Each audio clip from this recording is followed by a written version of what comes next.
All right, guys, welcome back to section 2. In section 1, we talked about the anatomy and physiology of the female reproductive system, and we talked about some of the physiologic changes that happen during pregnancy. In this section, we're actually going to get into the labor and delivery process. What I want you to understand is we're going to go through a normal delivery first. What we want to talk about is normal first, how it happens 99% of the time, and then after that, we're going to get into abnormal delivery scenarios or situations, and we'll talk about how you facilitate those or how you handle those at that point, okay? The stages of labor are incredibly important for one thing only, and that is passing your National Registry exam. So I do want you to memorize this, but from this point, or I'm sorry, from your National Registry forward, as soon as you pass that National Registry, you can omit this information from your brain, but this is important from National Registry. I have seen these questions pop up on these exams. The first stage of labor starts with regular contractions in the uterus, and it ends when the cervix is fully dilated, okay? So what we are talking about here is our dilation and our effacement phase. We are starting to dilate and open up that muscular ring, okay? This is where we talk about centimeters dilated, and we're hoping for really not a goal of 10 centimeters anymore, but we do hope for a goal of somewhere around at least 8 or 9 centimeters before we facilitate the delivery process. And we're also effacing, and we'll talk about that here in a little bit, but we're actually starting to thin out the wall of the cervix so it's not nearly as thick, and it's much easier for the fetus to pass through. So first stage starts when we start having regular contractions, and that's the key word. We're not having irregular Braxton Hicks types contractions, but we're having regular timed out contractions, and it ends when the cervix is fully effaced and fully dilated, and we're ready to start delivery. The second stage of labor starts when the baby's head enters the birth canal, and it ends when baby is born. Third stage begins when the baby is born, and it is not done until the afterbirth is delivered. And remember, that's your placenta, that's your amniotic sac, that's your umbilical cord, okay? So first stage, regular contractions, we're fully effaced and dilated. Second stage, baby has entered the birth canal until baby is born. Third stage, baby is born, then afterbirth is born, or is delivered, okay? Afterbirth is not born, afterbirth is delivered, okay? Those are the 3 stages. Like I said, memorize those, write those down however you need to remember them so that you can get through your National Registry, and then in the future, you don't need to identify stages of labor, okay? Now, during that first stage of labor, which remember is those regular contractions to the point of the cervix being fully effaced and dilated, there's a couple things that happen. Number 1, like I said, regular contractions are the key there. And if any of you listening, you might have had what's called Braxton Hicks contractions during your pregnancy, or you might have had them multiple times during your pregnancy. These are what we call fake contractions. They don't do anything to actually deliver the baby, okay? They're incredibly irregular. They might be 5 minutes apart, and then 15 minutes apart, and then a minute apart. And one's going to be really, really small, and then one's going to be really, really heavy. Sometimes moms don't even understand that they're having Braxton Hicks contractions because they might be so light that they actually feel like period cramps, and they don't even really notice them, right? They don't even see them like real contractions. They're not sustained, meaning that they're going to come and go. They might last for a couple hours, and then all of a sudden they go away, and you might not have them the entirety of a pregnancy. You might not have them at all in the pregnancy, or you might have them frequently during the pregnancy, okay? The thing to remember about Braxton Hicks contractions, and if you go back to that, or think about that first section where we looked at the actual diagram of the uterus, Braxton Hicks contractions come from the side of the uterus, okay? And if you think about a tube full of something, if you squeeze it on the side, nothing's going to happen, right? It's not going to come out of the opening because you're squeezing from the side. If you squeeze from the top of the tube and the other end of the tube is opened up, we're going to squeeze whatever's in the tube out of the tube, right? And I'm actually going to show a video or give a link to this video here later because we talk about this and it really kind of helps show you what actually happens. But understand that Braxton Hicks contractions, which are defined as irregular, non-sustaining contractions, are not impending delivery. You're not going to have a baby with Braxton Hicks contractions, okay? I call these first-time parent contractions. Not that that's a bad thing by any means, but this is where they get scared, right? Where oh no, I'm having contractions. It's go time. We got to get to the hospital, right? We get into the hospital. They're all ready to have a baby. And they go, nope, these are just Braxton Hicks. I'm sorry, but we're going to send you home. And maybe you'll be back in 24 hours. Maybe you won't, depending on how far along you are in the pregnancy, okay? We also have lightning, and this is where you hear people say, "Oh, baby's dropped," during that last like week of pregnancy, last couple days leading up to the actual delivery. Okay, this is when the fetus actually moves from high up in the birthing canal and starts to get into that kind of head down position, and you actually can see from a side profile sometimes it looks like the belly is actually hanging much lower than it has during the full length of the pregnancy. Okay. During true contractions, not Braxton Hicks contractions, but actual contractions, which are regular and they're sustaining, we start to see normal labor pains. Okay, we get those contractions of the uterus that happen from the top of the uterus. Real contractions come from the top of the uterus and they push down. Braxton Hicks or fake contractions come from the side of the uterus and they don't do much. Okay. When we start talking about actual real contractions, we have to look at a couple different things. Contractions are not timed from the end of one to the start of the next. We actually time contractions from the start of one contraction to the start of the next contraction, okay?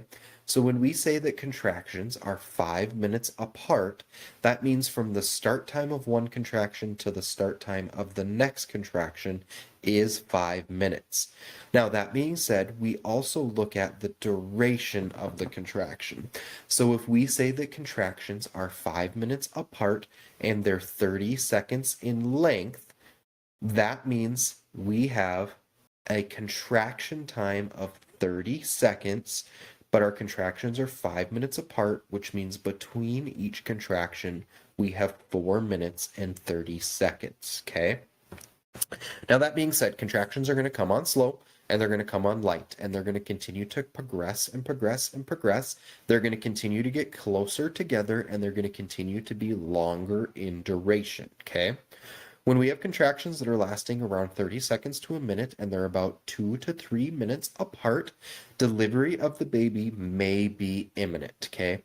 Now remember, during the contraction process, we have dilation and effacement of the cervix happening. And like I just talked about, that means the actual cervical ring is starting to dilate. It's starting to go 1 centimeter, 2, 3, 4, 5, 6, all the way up to 8, 9, 10 centimeters.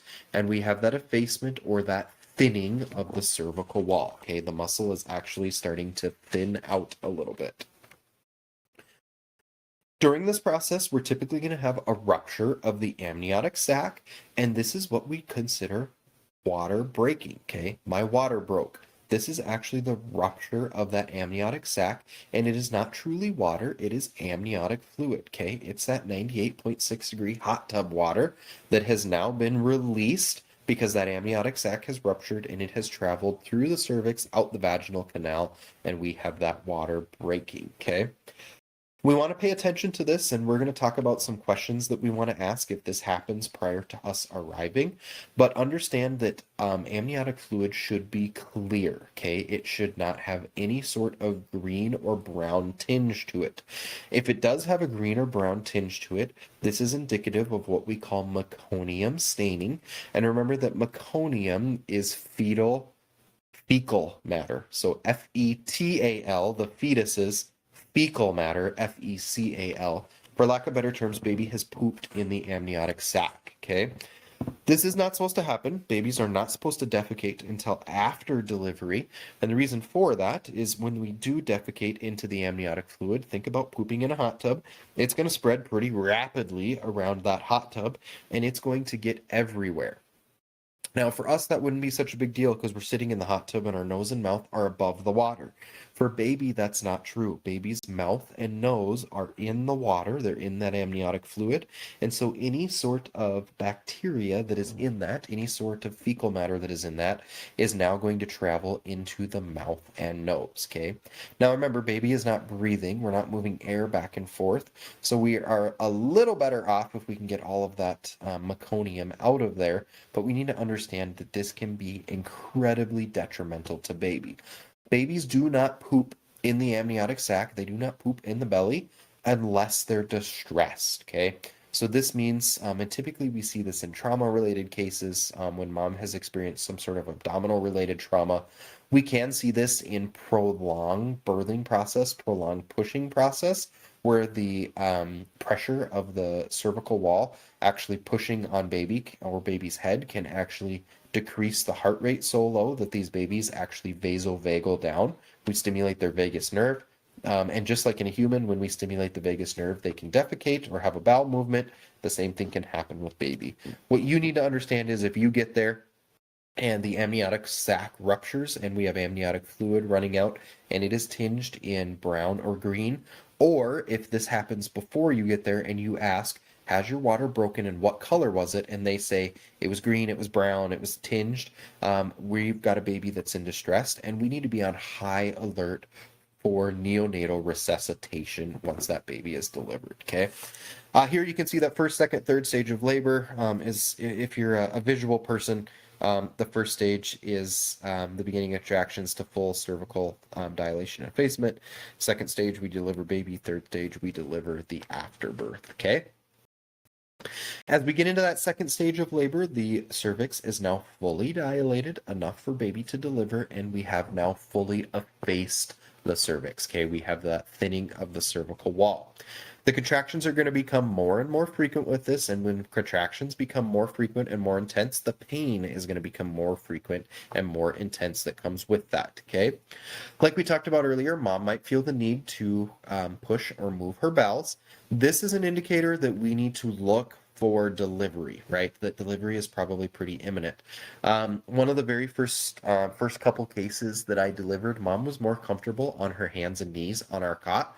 And I kept telling mom over and over and over again, if you feel like you need to poop, I need you to tell me, I need you to tell me, I need you to tell me, because that's super important. I don't want to deliver a baby with you on your hands and knees, right? I don't want that baby to fall out and hit the cot, and we don't have anybody there to catch that baby. All of a sudden, mom goes, I'm gonna poop. And I look down and we see crowning. We've got a baby that is coming right now, okay? That's imminent delivery, and that's usually pretty indicative that we're gonna have a baby right now. Your biggest thing that you need to determine right away, is this a stay and play or is this a load and go, right? You need to decide whether or not we have imminent delivery or not. With imminent delivery, we stay and play. We do not deliver babies while we're wheeling out to the cot, wheeling out to the ambulance. We don't deliver babies on the way to the hospital, right? If we have a crowning individual, and I'll tell you what that looks like or show you what that looks like in a minute, delivery is imminent and we're going to deliver that baby now. Now, if we're not crowning and delivery isn't imminent, we want to get our butts to the hospital, or at least start getting our butts to the hospital, because there's a lot of things that can go wrong in the delivery process. And so we want to be closer to those resources or at those resources, okay? Second stage of labor.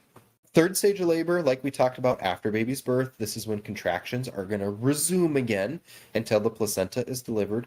Now, obviously, I do not have this anatomy. I cannot deliver a baby, but what I have been told by laboring mothers is that these afterbirth contractions can actually be a lot worse pain-wise than the initial contractions for baby. These usually are going to last 10 to 20 minutes, and you're going to have that afterbirth delivery. Understand that if you had imminent delivery on scene, mom was crowning, and we had to get that baby delivered, we do not need to stay there to deliver that afterbirth, okay? The important part is that we get baby delivered. The second most important part is the afterbirth delivery, and that can happen on the way to the hospital. We're not resuscitating the placenta, so we don't need to worry about the actual delivery process, okay? Here you can actually see that placenta and that umbilical cord being delivered. Now, a couple things that I want to point out right away. Number one, we are not going to pull on the afterbirth like this. Afterbirth, depending on its size and depending on its development, can be incredibly fragile. And the last thing that we want to do, especially if this placenta is still attached to the uterine wall, is rupture the umbilical cord from that uterus. Because if this, rupture that umbilical cord from that placenta. Because if this placenta is still attached to the uterine wall, that means we still have blood flow back and forth, which means we still have blood flow up to the point of our clamp on that umbilical cord, okay? Be very gentle with this. We do not assist in the delivery of afterbirth like they would in a controlled hospital environment. For those of you that have labored, you have probably had your OB pull on your umbilical cord to get that afterbirth out, right? We are not going to do that because if we cause the hemorrhage, we do not have the surgical means to fix that process, okay? You can see with the umbilical cord, it is very spiral in nature. We have that nice protection of the amniotic sac that's going around all parts of that, okay? And you can see that really here in this area. You can see that this placenta appears to be whole in nature, and that's the other reason that we do not want to pull on this, okay? This is live tissue, and as soon as this separates from the uterine wall, if we were to rupture this and say half of this placenta stays in the uterus, this tissue is going to die, right? It's no different than any other tissue that does not have blood circulation. If we lose circulation to a toe, we got a necrotic toe, we want to get that toe taken off, right? Or we want it taken off the body. Otherwise, it has a chance of actually infecting the body further. Same thing with that placenta. If chunks of that placenta are left in the uterus, eventually they're going to become necrotic, they're going to die, they're going to become bacterial, and they're going to infect mom, right? What we want to do is just let that afterbirth deliver. Just let it deliver right here onto the bed. And you're going to, keep checking every 5 minutes or so on the way to the hospital. And as soon as we see afterbirth there, we can then collect that afterbirth and we can bag it and take it with us for pathology. Okay. Again, so just like the pregnancy picture of that mom that's pregnant, and I say, here's a mom that's pregnant. If you've never seen one, this is like one of the funniest questions to me. Think about it. Why is childbirth such an exhausting ordeal for the mom? Well, yeah, we're just not even going to get into it. Okay, patient assessment. We're going to talk about assessment of mom here. We're still talking about the delivery process, okay? When we initially get to mom, we want our assessment to be focused on imminent delivery of that baby, okay?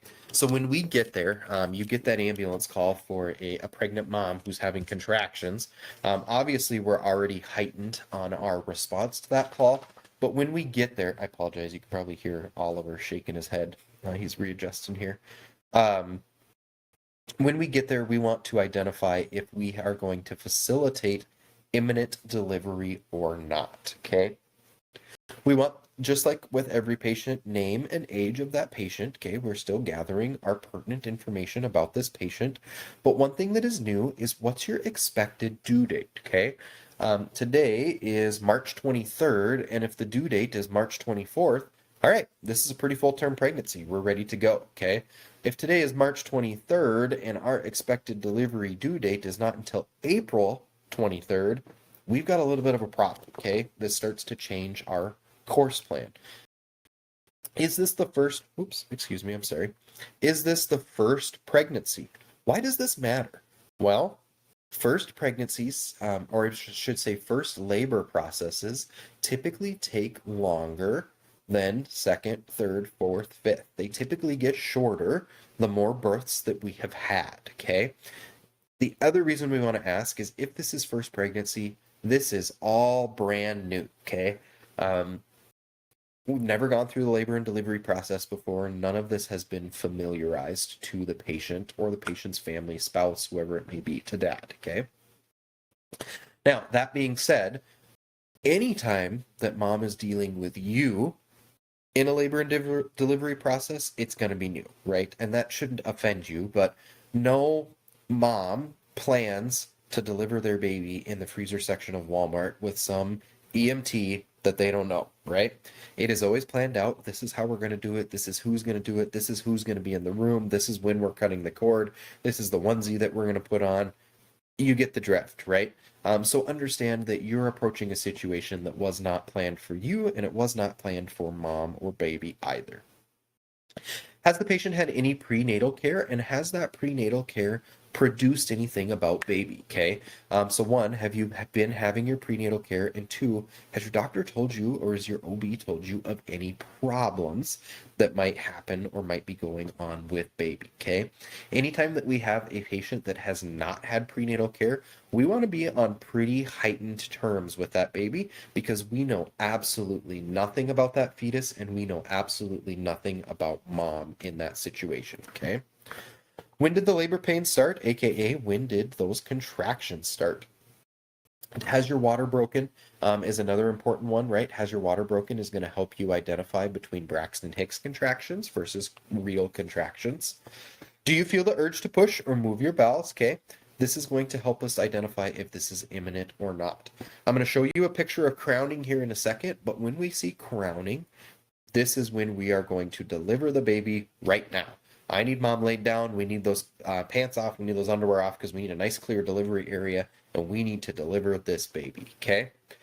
Examine for crowning, feel for uterine contractions. The way that I always do this is I like to get my hand as close to mom's belly as possible. So I don't want to be feeling through a vest or a sweatshirt or anything like that. I want my gloved hand right on mom's belly. And what you're feeling for here is obviously mom's belly is already going to be distended and a little bit rigid because all of the abdominal organs are already distended.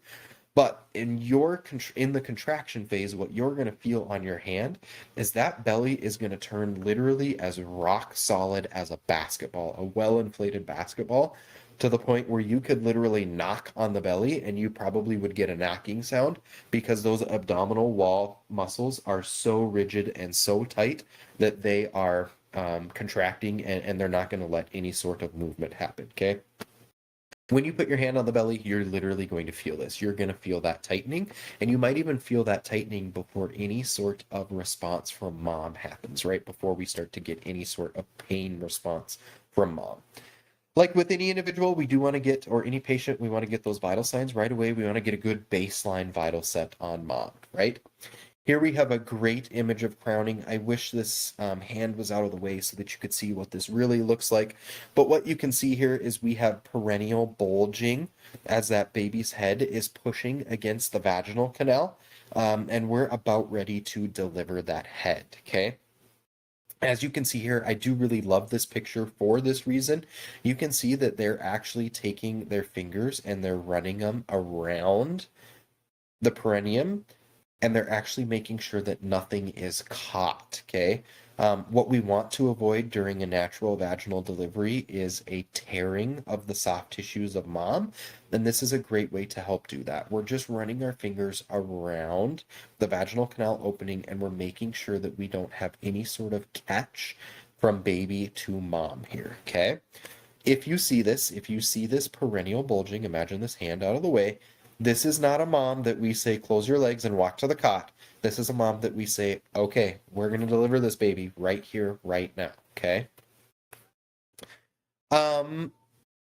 Like I talked about a little bit, some things that should have you on guard about the need for neonatal resuscitation once this baby is born is if mom has had no prenatal care or very little prenatal care. Again, suspect this in your lower income populations. So think of those folks that just don't have the means to get that care. Think of your young patients, okay? If I've got a 18-year-old patient that is still living at home that is pregnant, she might not have the means to get the prenatal care, or she might be hiding the pregnancy and has not gotten prenatal care because she's on her parents' insurance or her parents know about it, okay? Premature delivery, so really anything less than 8 months, or we typically say about 36 weeks is the point where we want to make sure that we're considering that premature versus mature delivery. Labor induced by trauma. Anytime we have trauma, okay, mom was in a car accident and now we're having contractions, that baby is probably distressed, okay? And then multiple births. As you probably know, and maybe we have some twins or triplets in the room watching this. One, when we have twins, one typically comes out a lot bigger and a lot healthier than the other one, right? I usually say one of them is the hog, one of them normally takes all the nutrients and all the space. That being said, when we have multiple births, we can actually have one that comes out so frail and so in neonatal distress that we actually have to resuscitate that one. And the other reason is if we have a problem with the first delivery, the ones right behind it are also going to have some issues because they're going to get slowed down in the process, right? And they're going to get stuck in that cervical opening, and they're going to be continued to be contracted upon, squished down, and we can actually distress that baby, give them a really high heart rate, and give them a really low blood pressure, okay? History of pregnancy problems. This is a great question to ask. Okay, is this your first pregnancy? If not, have you had any other problems with your other pregnancies? Right? Did you have any breech births or any sort of did you start with a vaginal delivery and end up having to have a cesarean section or a C-section? Those are really good things to know because that's pretty indicative to things that you're going to see in this pregnancy process, okay, or labor process. Excuse me. Labor induced by drug use, okay, especially narcotics. Anytime that we have drug use, whether it's amphetamines, whether it's narcotics, whether it's benzos, whether it's other street drugs that we don't necessarily know what their chemical makeup is, those babies can be addicted to that as well. And what we're going to get right away is we're actually going to get a detox that happens with that baby because they're no longer being fed that drug from mom's system into their system. So understand that we might need to resuscitate there. And then like we talked about, if we've got meconium in that amniotic fluid, that means one, baby was distressed to start with, and two, meconium is a bacteria, just like we don't want any other bacteria infecting a patient. If we get meconium into somebody's lungs, if we get meconium into a baby's lungs, we're going to have to resuscitate that neonate, okay? I do really like this question because a lot of times we get our information from a patient directly, right? If mom is incapacitated or mom is in the middle of contraction state, how are we going to best get this information? I'll tell you, 50% of the time you're going to be able to get it from dad, and no offense to the gentleman in the room, but either you have dads that are 100% engaged and they know everything and they were at every prenatal appointment and they know everything from A to Z about the whole pregnancy process. The other for 50% of the time, they don't know. Okay, they weren't paying attention. They were there. They saw the little blip on the screen. It was cool. They cried, but they didn't pay attention to the meds. They didn't pay attention to what the doctor was saying. Okay, mom's mom.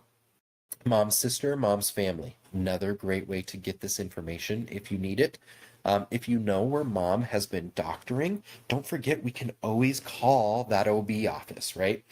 This might be your local hospital. It might be your local OB hospital that you're transporting to start with. And we can always call and we can say, hey, I'm so-and-so with the ambulance service. I'm out here with one of your patients. She is actively contracting or we're in active labor process. She's not able to give me this information and I'm just looking to get any information in regards to her prenatal care. If you're really lucky, the OB that cares for that patient is already going to be there and is already going to be on the phone and is going to be able to help you over the phone with some of the issues if there has been prenatal issues. And hopefully you're transporting to that local OB or that OB is local and you're able to transport that patient right to that doctor, okay? Now, let's talk about the actual delivery process itself. What do we do in the process? Well, to be quite frankly honest with you, not much unless things go wrong. People have been being delivered for years and years and years on their own, and there has not been EMTs always out there to assist them during this process, okay? Now, that being said, our job is to make sure that the process goes well, and our job is to intervene if the process does not go well, okay? Like we talked about, our first role when we get there is to determine, do we need to deliver this baby right now, or do we have enough time to get this mom loaded up and hopefully get them to the hospital in time, but at least get them loaded up before we start the delivery process, okay? As we start to prepare for the delivery, a huge thing is not only your scene safety, but also your scene control, okay? Like we talked about a couple slides ago, this was not mom's plan. We did not plan to deliver this baby in the freezer section of Walmart with you and your partner and the frozen peas next door watching and all of the shoppers, okay? I have always said, and I've told all my partners and I've told all my moms that I've dealt with in labor, who do you want here? Who do you not want here? Because I am not afraid to kick every single person out of that freezer section in Walmart and make people hold up sheets on either end of mom and I, so that nobody can see that process, okay? I have no problem kicking the mother-in-law or whoever out of the room if mom does not want them in the room, okay? Just because this is a labor and delivery process doesn't mean that this is different than any other patient privacy situation, okay? Now, oops, excuse me. That being said, anybody that mom does want in the room, I have no problem keeping that person in the room as long as they're not going to get in the way of the process, right? And this is no different than any other scene control. I want family by family. I want my patient's family by her or by them, as long as they're not going to interfere with the care that I need to provide for that patient, right? Wear proper PPE, and we'll look at PPE here in a minute. I will tell you in imminent delivery, the only thing that I have ever gotten on, the first time I delivered, I had one glove on. Second time I delivered, I thankfully had both gloves on. But usually that's about all I can get on in an imminent delivery is gloves before we get to the process of we have a baby in our hands, right? Now, that being said, when we start talking about the labor and delivery process, PPE that we want gloves on. Now, your OB kit is going to come with sterile gloves in it. Understand that labor and delivery is not a sterile process, okay? Baby's coming out into the world. We got to start getting them germs on them. We got to start interrupting that immune system, and we got to start building it up, right? That being said, we don't want to deliver them with our, no offense to the volunteer folks, but we don't want to deliver them with our oil greased hands because we just left our primary job as the mechanic, and now we're catching a baby, right? We want to make sure that we're protecting that baby, but understand that this is not a sterile process. Consider a gown. There's a little bit of splashback that you might have with this. Now, that being said, the gowns that we carry, the droplet precaution gowns, are meant for droplets. They're meant to stop sneezes in the air from getting on your clothes, right? They're not going to stop 98.6-degree hot tub water coming out, right? They don't prevent you from getting soaked. However, they do prevent droplet precautions, okay? Now, what I do recommend is eyewear. Just like any other bodily fluid, we want to make sure that our eyes are protected from any sort of splashback, especially if we have meconium staining, okay? We don't want any sort of that amniotic fluid that's meconium stained getting in our eyes and creating potential infection. Remember, there could be blood in this process as well. We could have tissue damage, and so we could have mom's blood and or baby's blood, depending on the area of damage.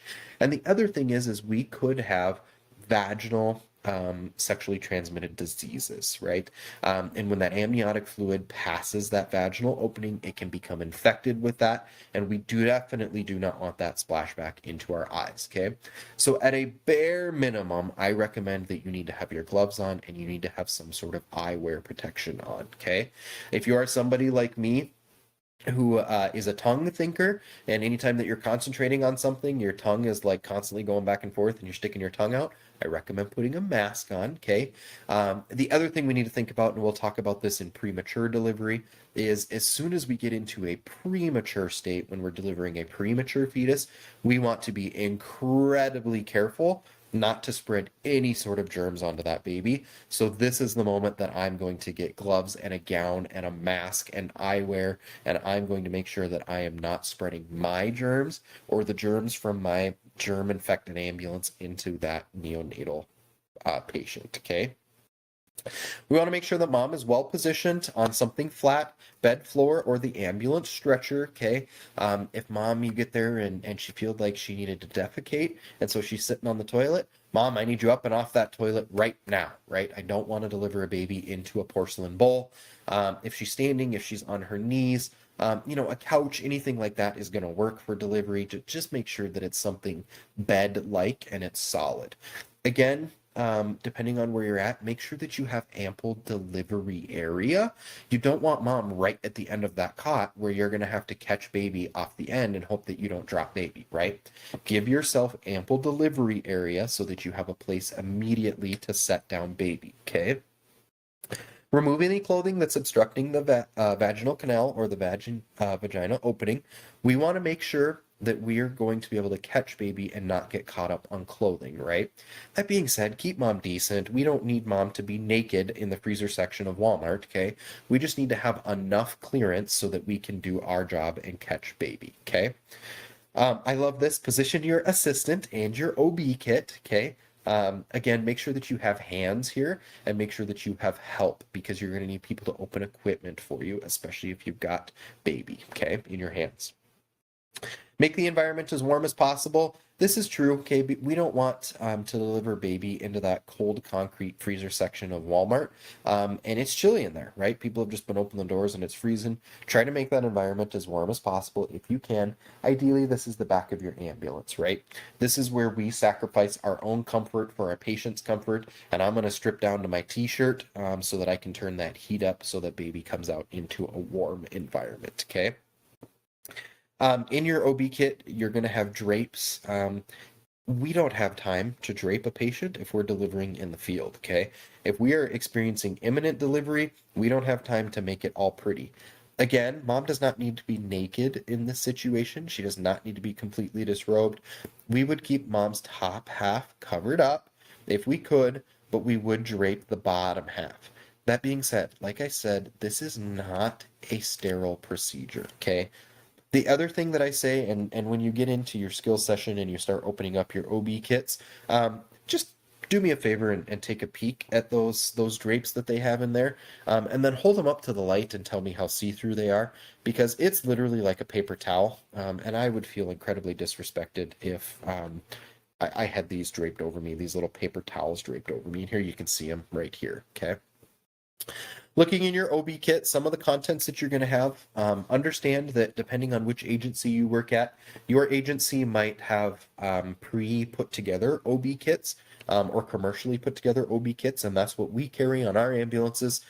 Your ambulance service might order everything individually as well and put it in a Ziploc bag or a box or on the shelf, however that may look, but they all should have relatively the same things in them, okay? Like I said, if you get them commercially, they're always going to have a pair of sterile gloves in them. It's not that you can't wear these gloves and use them as regular gloves. You just don't need to put them on in a sterile manner. Okay, this isn't a sterile procedure. I have used the sterile gloves before because, I forgot to grab my gloves out of the truck, but I did grab my OB kit because my call was for a laboring mom, and I was able to, crack the OB kit open and just throw these gloves on in a non-sterile fashion because a glove is a glove. They're just going to be really long and they're going to have long cuffs on them that go up your forearms. You're always going to have some sort of cutting device in there. So here you can see you have cord scissors. I recommend having cord scissors and not a surgical scalpel. And we'll talk about the reason for this when we get into the OB emergencies and non-normal delivery. But in general, scissors are much safer than surgical scalpels, okay? You will always have some sort of bulb syringe, and that is for suction of the neonate's mouth and nose. Again, here's these stupid little drape napkins that you're not going to use. You will have some gauze sponges, some ABD pads, that type of stuff in there. Those are for bleeding control, cleaning up the vaginal canal after birth, cleaning up baby if you need to, that type of stuff. You've got Chucks pads in there. These are great for laying under mom, especially if we have not had amniotic fluid rupture yet. And then also just to catch any sort of fluid, blood, fecal matter that might come out during the actual delivery process.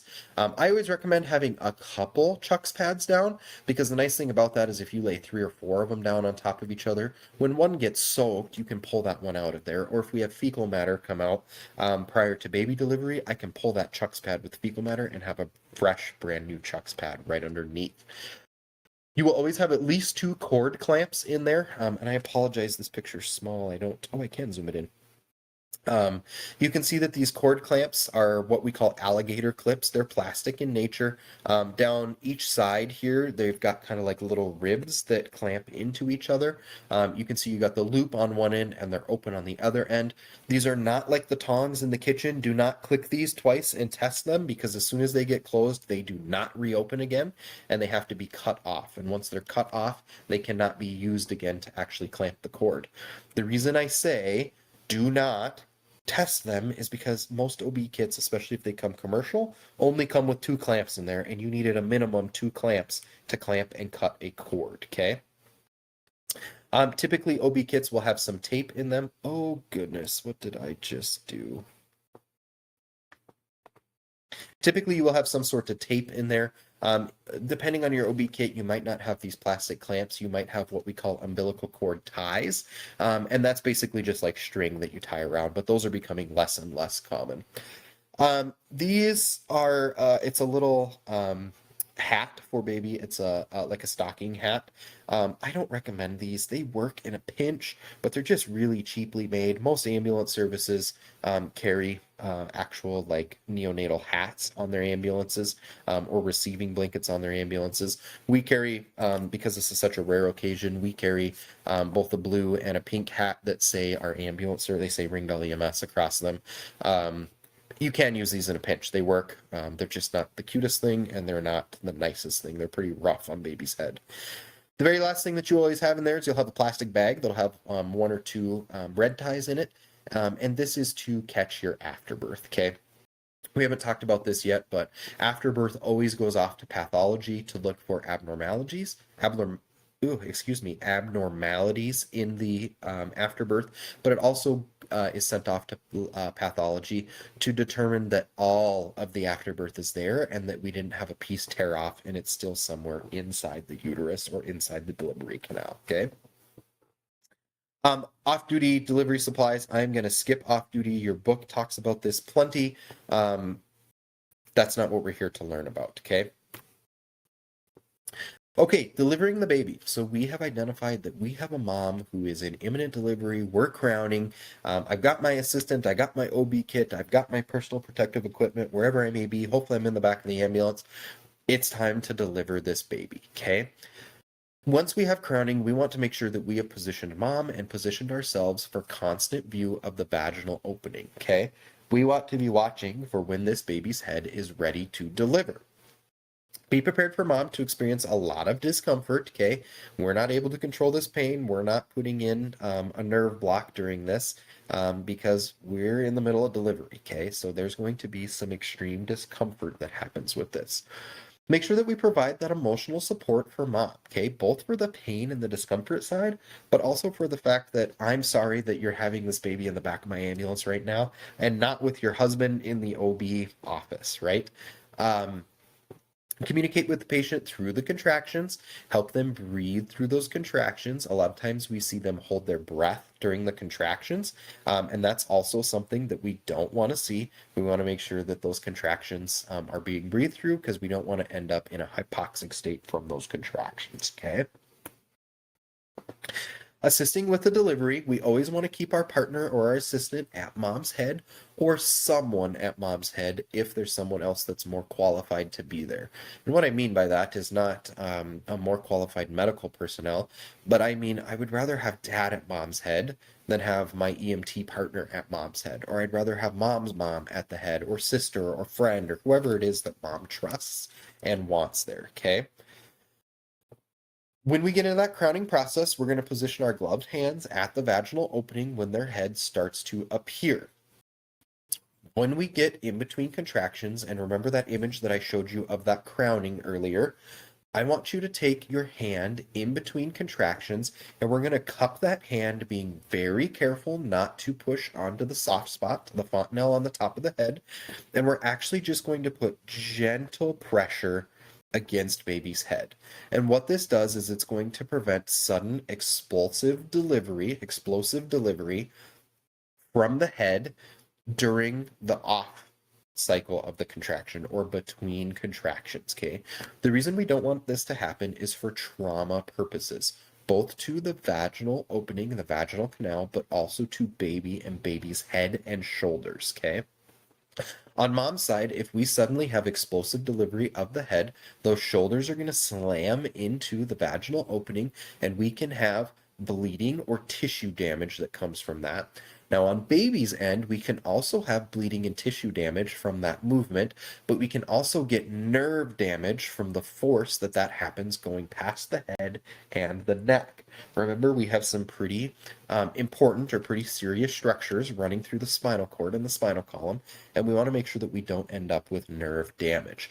This is not during the contraction phase, okay? As soon as we get into that contraction phase, we need to remove that hand and allow that contraction to happen. Remember, during this time, we're also taking that gloved finger and we are just running around the opening to make sure that we don't have any sort of catch on baby's head, okay? Make sure that we're not going to end up with a tear. Place one hand below baby's head as it delivers. Babies are typically going to deliver face up. Okay, they're going to be facing up if mom's laying on her back, but they can be delivered face down. It doesn't matter. Either way, you are going to support the head. Okay, once that head is starting to be delivered, we're going to take a peek at it. And 99% of the time, the amniotic sac has already ruptured and it is already displaced off of the baby's face. But if that amniotic sac has not been ruptured or it is not displaced off baby's face, we are going to either rupture the sac or pull the sac off baby's face if it has ruptured and the sac has just not displaced itself from the face. Okay, this is really easy to do. I've had to do this once, and really all you have to do is just grab just the edge of that sac, obviously being careful of the mouth, eyes and nose, and the fontanelle. Don't do it right over the fontanelle either. Just pinch that sac between your fingers and basically just like roll it or like snap between your fingers, and it will rupture that sac for you. Now that being said, because the baby didn't have the amniotic sac rupture and then they moved through the vaginal canal, that's normally what will pull the amniotic sac off of baby's face. You then might have to pull that amniotic sac off baby's face. Okay, you're not going to cause any pain here. The amniotic sac has no nerve endings in it. All you're doing is just removing that membrane off of the baby's face, so that if we do have a first breath, we don't suffocate that breath with that amniotic sac. Okay. Once we have full delivery of the head, we're going to pause in between contractions and we're actually going to have a rotation. Baby is going to be coming out facing up or facing down, and baby is either going to rotate to the right or the left so that we can deliver the shoulders. Okay. Once the head delivers, I want you to take your gloved finger and I want you to very, very gently feel around the baby's neck. And this is basically an up and down motion from the jaw to the shoulders, all the way around the front and the back of the neck. And what you're feeling here is for cord wrapping. Okay. We don't want cord to be around baby's neck. Remember, we have limited amount of cord and that placenta is not detaching from the uterine wall until the baby has been delivered and we get into afterbirth delivery. So if we have cord wrapped around the neck, we call this nuchal cord, N-U-C-H-L, nuchal cord. It can be wrapped around once, it can be wrapped around 2 or 3 times. We basically have a lasso around baby's neck, right? We are shortening up the amount of umbilical cord that we have to facilitate delivery, and we might need to relieve that cord. We're going to talk about what that looks like when we get into abnormal delivery, but understand that during the delivery process, after that head is delivered, I need you to take your gloved finger and feel around the neck and feel for that cord, okay? In this case, we're talking about normal delivery, so this is non-nuchal cord, right? We're assuming that there is no cord around the neck. At this point, we're going to help deliver the shoulders. We are not pulling on the head. We are not pulling on baby. We are not lifting them up or lifting them down. We are basically just supporting them as mom does the work, okay? We are going to deliver the top shoulder first, so baby is going to slide down, and then it's that top shoulder is delivered, they're going to deliver the bottom shoulder, and baby is going to position back up. Again, we are just supporting during this. We are not pulling, okay? Do not ever grab onto the head or the shoulders and actually pull onto that baby. Once we have delivered the shoulders, the rest of the process happens really, really fast, right? The shoulders are the widest part, and typically either in that same contraction or right in the next contraction, we're going to get a delivery of the rest of the fetus, okay? This is the only time that it is okay to pull on that fetus, is if we have had most of the torso delivered and we just have the little bit of the ankles and the feet in there. It's okay to grab baby by the torso, support them and their head and their neck, and we can facilitate the rest of that delivery. Now understand the positioning of the baby is really important after this because of 2 reasons. One, we are still attached via an umbilical cord and we don't want to pull too far because we run the risk of causing trauma to baby, to the umbilical cord attachment to the placenta, or the placental attachment to the uterus. Obviously, we don't want any of those, okay? We want to bring baby out and we're going to set baby down on their back, and we want to make sure that we keep them at the level of the vaginal opening or below the level of the vaginal opening until that cord is clamped and cut, okay? If I have that baby picked up, Gravity is going to do gravity's thing, and any of that core blood is what we call it. The blood from that cord can actually travel back into mom. And there's a lot of studies out there that show that cord blood is really beneficial to baby. So we want to keep baby at the level of the vaginal opening, at the level of mom's heart if she's laying supine, or below that so that blood flows from mom to baby and not from baby to mom. Okay. Now, we want to note a couple things. One, we want our partner to look at the clock. And two, we want to say what it is, right? It might be a surprise on what this is. So we want to say it's a boy, it's a girl, okay? The other thing that we want to look at is if we were barreling down the road and we had to stop to deliver this baby, we want to note where we're at. Wherever you are is actually what will be populated on baby's birth certificate, okay? When I delivered that first baby on the side of the road, the baby's birth certificate actually says Montana Highway 2 at, and I don't remember the mile marker, but at a specific mile marker on that roadway, okay? Now, getting into the actual assessment of baby, we want to start assessing that airway, okay? Now, babies are pretty good at clearing their own airway, and one thing that helps clear the amniotic fluid out of the lungs and out of the airway is actually the compression that the chest gets as baby is being delivered through the vaginal canal, okay? That being said, we might not have cleared enough, or we might have some amniotic fluid that needs to be cleared out via that bulb syringe. When we clear out the mouth and nose, we always want, or if we're going to clear out the mouth and nose, we always want to do it in that order. And the reason for that is babies are mouth breathers, right? They take that first big breath through their mouth and they scream out and cry. Babies are not nose breathers. So we want to make sure we clear that mouth out first because that's where the breath is going to come from, and then we can clear out that nose. Just like with any patient, we want to be very careful with oral suctioning.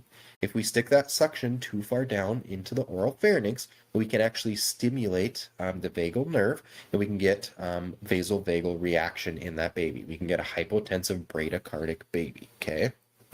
Suction if you need to. Here you can see that stage 1, stage 2, stage 3 of delivery, okay? Now, let's talk about the neonate themselves. As soon as they are born, we need to start assessing them, okay? This starts immediately. Your protocol is usually going to call for a couple different things, but what we're going to talk about today is your APGAR score, APGAR. Appearance, Pulse, Grimace, Activity, Respirations is what that stands for. Now, understand that your APGAR score does not guide your resuscitation efforts. It's just designed, just like your GCS score, your Glasgow Coma score, to give you an indication of how well that baby is doing, okay? I'll pause here in a minute and we'll look at an actual APGAR score. They don't have an APGAR chart in this, but understand that as we start to stimulate this baby, as we start to assess this baby, it might be important to stimulate them in order to take that first breath. Now, they're going to come out ooey gooey, and I'm not going to lie to you. They come out kind of gross, okay? They've got amniotic fluid on them. Some of it starts to dry out. But think of yourself getting out of a 98.6 degree hot tub and standing hot tub side. You get cold, right? Even if it's an 80-degree day in the summertime, you're going to be cold, right? You're going to be chilled. And how you warm up is you dry yourself off, right? You get yourself dry, and then you're okay being warm at 80 degrees. These babies are exactly the same. We want to dry them and warm them to stimulate them, okay? So this is where we want those nice clean towels out so that we can get all that gunk off baby, get them nice and dry, and then we're going to get rid of those wet towels, right? We don't want to stay wrapped up in a wet towel. So we get rid of those wet towels, and here's where we wrap them up in those receiving blankets, right? And then we get them nice and warm. We also want to stimulate them. And remember, we're not stimulating. That's why I hate this picture here. This isn't like the old days in the movies where we hang the baby upside down by their ankles and we smack them on the butt to get them to breathe, right? We want to stimulate their chest and their back. We want that vigorous rubbing. We're not smacking them. We want that vigorous rubbing on both the chest and the back, trying to stimulate those chest and abdominal muscles for them to take that first breath, okay? When we're doing this, we're going to continue obviously to dry them and warm them.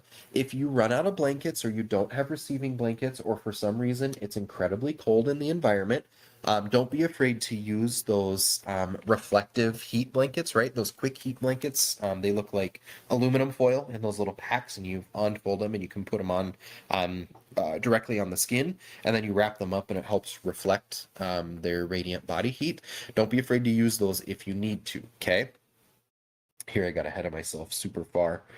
Um, Space blanket, that's the word I was looking for.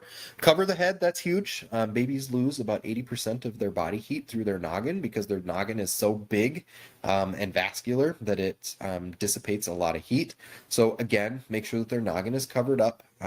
One thing that I didn't mention earlier that's really nice is if you have a chance when you're at home, if mom is home, if the diaper bag is ready, grab the diaper bag, right? Because the diaper bag has already been pre-packed. Mom has loaded and unloaded that thing 17 times over the last 3 months, so that it's all ready to go and it's got everything that they need once baby's delivered in the hospital.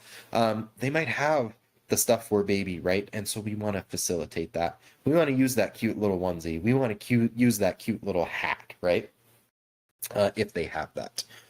Continue to encourage that baby to breathe, okay? In a nice, normal, healthy delivery scenario, you're going to dry and warm and do what we call tactile stimulation, that drying and warming and rubbing of the chest and back for about 10 to 15 seconds, and then they're going to take that first breath, right? And then they're going to start to oxygenate more, perfuse more, and they're going to start to become more and more healthy, for lack of better terms, okay?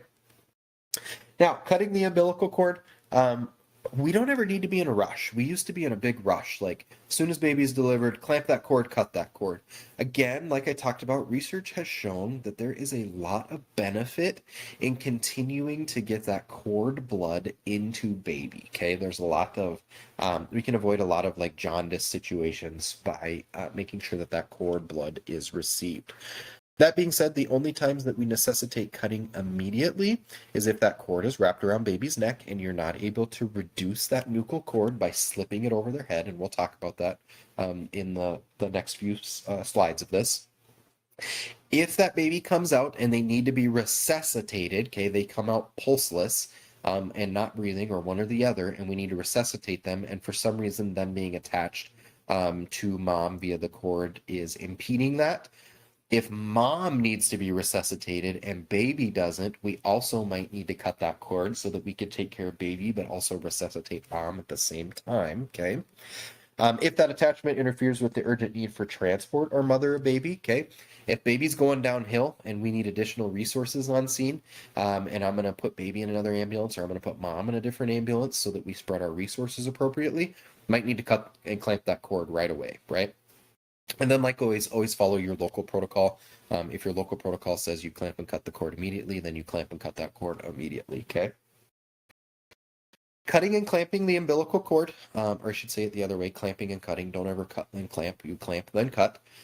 Make sure that you're keeping the infant nice and warm. Don't open them up too much to do this. You just need about a 6-inch section of the cord in order to get it done. Use your sterile clamps or your umbilical tape or your umbilical ties. Apply one clamp about 10 inches from the baby and about another clamp about 7 inches from baby. These measurements aren't specific, but we do want to give ourselves a good hands width away from baby. And the reason for that is two things. One, if for some reason this baby is to decompensate, an ALS provider, a paramedic in the field, or a nurse in the hospital can actually use the cord for vascular access if we need to deliver medication, fluid, blood to baby. And for the second reason, we want to leave enough there so that it can actually be cleaned up by the OB doctor so that that baby ends up with a nice belly button. Okay, we want to make sure they end up with a nice clean innie, not a nice or not a gross little outie. Okay, no offense if anybody has an outie, but if your OB didn't clean up that umbilical cord nicely, then you end up with a disformed umbilicus, if you will. Now, measurement wise, if you're in doubt, always leave more on baby side than mom side, okay? Cut closer to mom rather than baby if you are doubting how far away you should be. Apply one clamp, apply a second clamp about an inch away from the other one, okay? Give yourself enough room to continue to clamp if you need to. You want to have enough room to cut in between, and it's okay if you've got dad there or whoever mom wants to cut the cord. You can hand them the scissors, instruct them how to cut that cord. But be careful so that you're not causing any sort of trauma, okay? We now have 7 inches of cord hanging off baby with a clamp on the end of it. We want to make sure that that clamp doesn't get caught on anything and we end up ripping the umbilical cord off of baby's umbilicus and causing trauma, okay? As soon as we have the cord clamped and cut, we can actually place baby on mom's abdomen or mom's chest, and we can have that good skin to skin contact. Okay, skin to skin time is incredibly important, and this is where we want to start that. Okay, there you can see 10 inches from baby, 7 inches from baby, cut right in between. Use additional clamps if you need to. Okay. All right, guys, that is the end of this one. We're going to get into neonatal resuscitation, and that is going to be in its own chapter. So I will see you in the next video.